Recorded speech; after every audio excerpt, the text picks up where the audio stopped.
Welcome to this instructional video on how to replace the side power board on the Rhythm Healthcare P2 portable oxygen concentrator. Let's get started. Items you'll need: T6 Torx screwdriver, T8 Torx screwdriver, T10 Torx screwdriver, number 1 Phillips screwdriver, small flat blade screwdriver, tweezer, nozzle driver, side power board P2 SPB-1. First, remove the battery.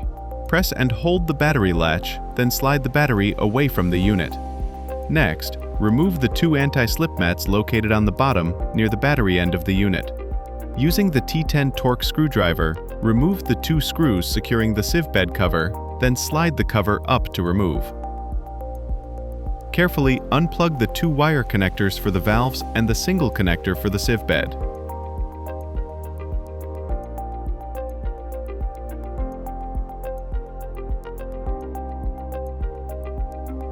Remove the 2 Phillips head screws that hold the valve assembly.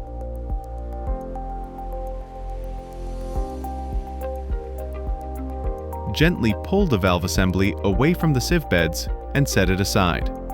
Now, remove the T10 screw securing the sieve bed assembly to the unit. Carefully remove the sieve bed assembly from the unit. Using the nozzle fitting driver tool, align the 2 pins on the tool with the 2 holes on the nozzle fitting and press it firmly into position.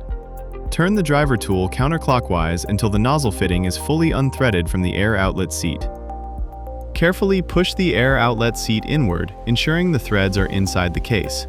This is a necessary step to remove the case. Next, remove the small panel using the T6 Torx screwdriver, exposing the display ribbon cable. Carefully unplug the ribbon cable by pulling downward on the half closest to the inside of the unit. Using a small flat blade screwdriver, gently pry up on the housing. Pull the housing in an upward direction approximately 1 inch, then position the housing sides outward until it clears the internal bracing, then remove the housing completely. Remove PCB screw from core plate assembly side.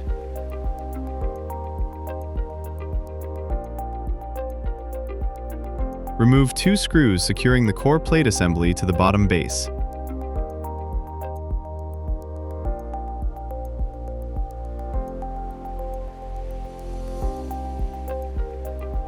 Gently lift the PCB on the core plate side until the compressor suspension rod is loose. Disconnect the data harness and power harness from main PCB. Remove 4 screws from side power board and remove from core plate.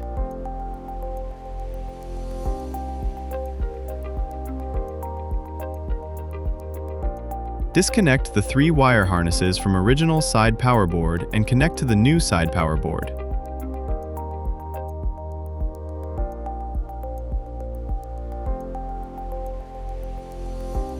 Reuse the 3 wire harnesses and connect to the new side power board.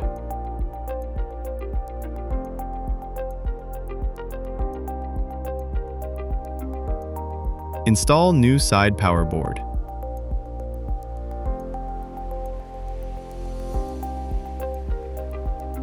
Reconnect the data harness and power harness to the main PCB. Place compression suspension rod into pocket on cooler pack side.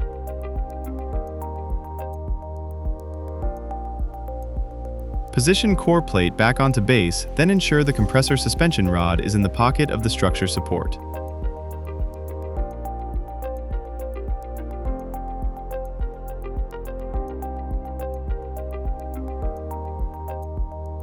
Secure main PCB to top of core plate and core plate to base.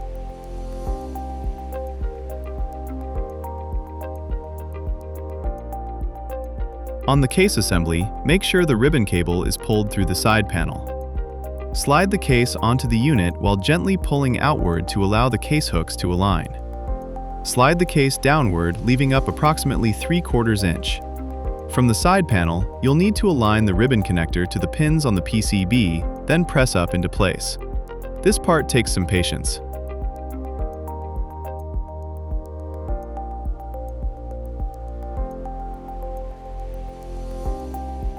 Slide the case all the way down to the base. Make sure it's aligned. Attach the side panel to the case using the T6 Torx screw.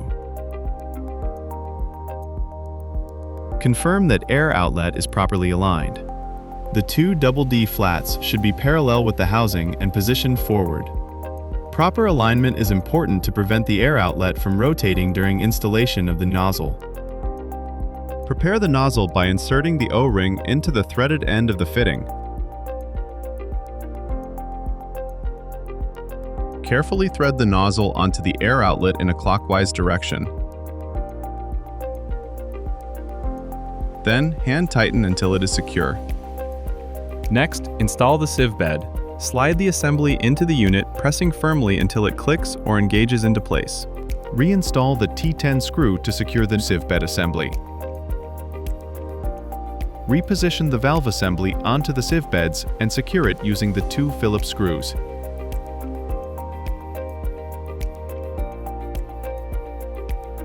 Plug in the sieve bed connector and two valve connectors.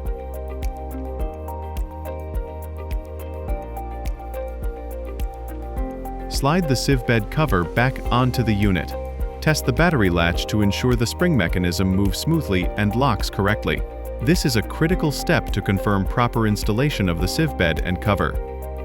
Reinstall the 6 T10 screws to secure the case and sieve bed cover to the base.